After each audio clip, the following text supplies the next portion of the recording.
नमस्कार, मैं हूं दीपिका शर्मा और आप देख रहे हैं क्राइम तक। आज हम बात करेंगे एक ऐसी लेडी गैंगस्टर की जिसने अपने बॉयफ्रेंड के साथ मिलकर अमेरिका में कई हत्याएं करवाई, कई किडनैपिंग करवाई और यहाँ तक कि बैंक भी लूटे। ये कहानी है अमेरिका के टेक्सास की, जहाँ पर 1910 में पैदा हुई बॉनी पार्कर, जिसने अपने बॉयफ्रेंड के साथ मिलकर तमाम ऐसी चीज़ें करवाई जिसमें हत्याएं, अपहरण, बैंक लूटना, फिरौती, ये सभी चीज़ शामिल है। बॉनी पार्कर 1910 में पैदा हुई थी, जिसके बाद उसकी ज़िंदगी एक नॉर्मल इंसान की तरह थी। वही रोज़ का काम, घर परिवार के साथ रहना, यही सब था। लेकिन ज़िंदगी में एक ऐसा पड़ाव आया जहाँ से उसकी ज़िंदगी बदल गई थी। ये नाम बॉनी पार्कर अमेरिका की हिट लिस्ट में भी शामिल हो गया था। ये बात है तब की, जब बॉनी पार्कर 19 साल की हुई और उसे एक लड़के से प्यार हुआ। उस लड़के का नाम है क्लॉयड। क्लॉयड से वो इतना प्यार में गिर चुकी थी कि उसके साथ ही सिर्फ रहना चाहती थी।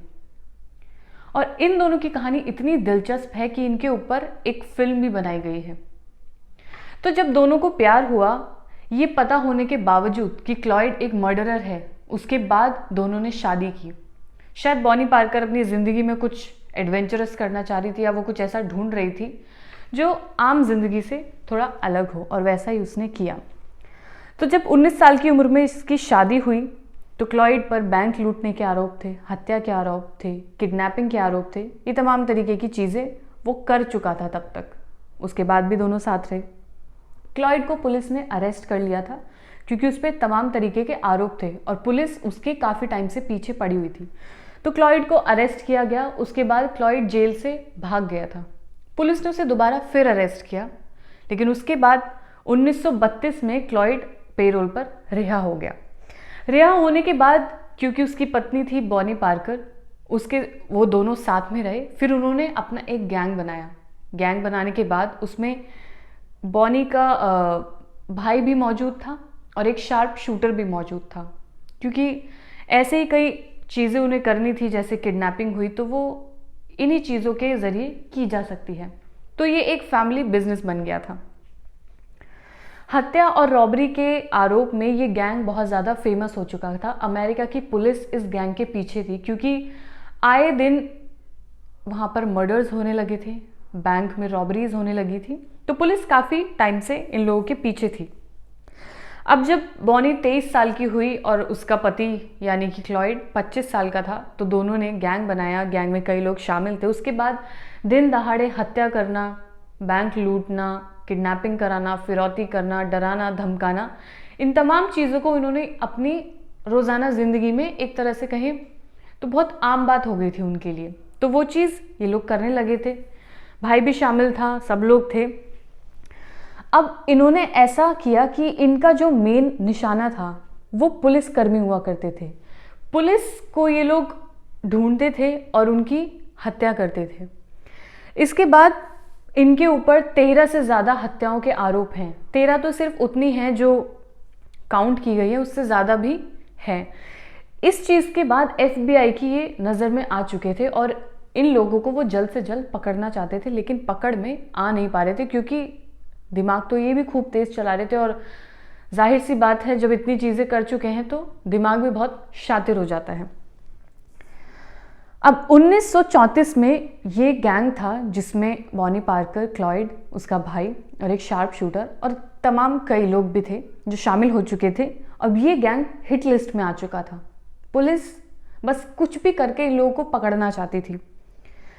इसके बाद एक और आरोप इन पर यह लगा कि जेल से इन्होंने 5 कैदियों को छुड़वाया था, भगाया था।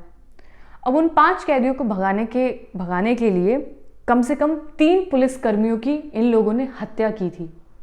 ये अपने लिस्ट को बढ़ाते जा रहे थे और पुलिस वाले बस पागल हुए जा रहे थे कि कैसे भी इनको पकड़ लिया जाए, लेकिन वो नहीं हो पाया।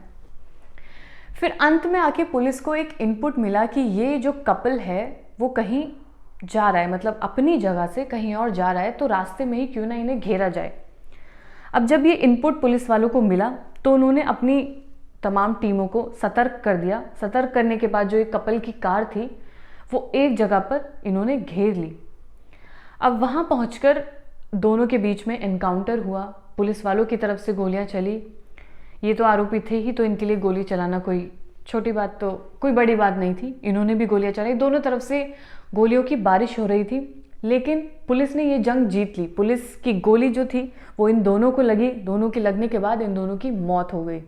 ये पुलिस के लिए एक बहुत बड़ी जीत थी। इससे पहले जब इन्हें पता था कि अब ये लोग घिर चुके हैं, तो एक आखिरी केस दोनों ने किया और उसके बाद दोनों की मौत हो गई।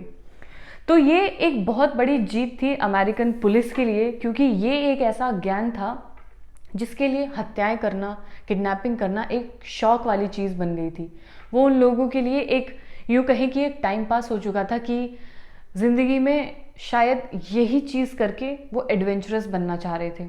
इन दोनों ने अपना गैंग बनाया, गैंग में मिलकर तमाम बैंक लूटे, अपनी ऐशो आराम की ज़िंदगी भी खूब जी। दोनों आपस में प्यार करते थे और कहीं ना कहीं उनके दिमाग में यही था कि शायद अब यही ज़िंदगी है। लोगों की जान लेना उनके लिए एक मामूली बात बन चुकी थी।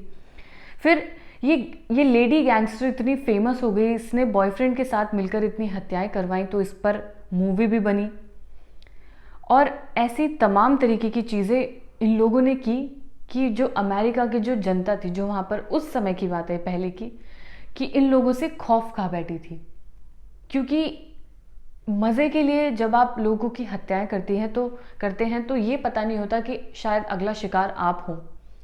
किसी से रंजिश में किसी को मारना वो एक अलग चीज़ होती है। आप अपने शौक मौज के लिए जब मारते हैं, जैसा इन लोगों ने किया, तो लोगों के मन में एक डर था कि शायद अगला नंबर उनका ना हो। तो पुलिस के लिए बहुत ज़्यादा ज़रूरी था, क्योंकि FBI भी इसमें इंक्लूड हो गई थी, तो उन लोगों को पकड़ना बहुत ज़्यादा ज़रूरी था और ऐसा इन्होंने किया।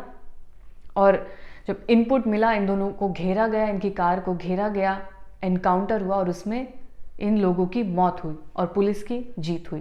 तो ये वीडियो आपको कैसी लगी हो, इस लेडी गैंगस्टर बॉनी पार्कर की स्टोरी कैसी लगी हो, आप क्या सुनना चाहते हैं वो कमेंट सेक्शन में बताएं। ये वीडियो कैसी लगी हो कमेंट सेक्शन में बताएं और अगली बार मिलते हैं फिर किसी नई स्टोरी के साथ। धन्यवाद।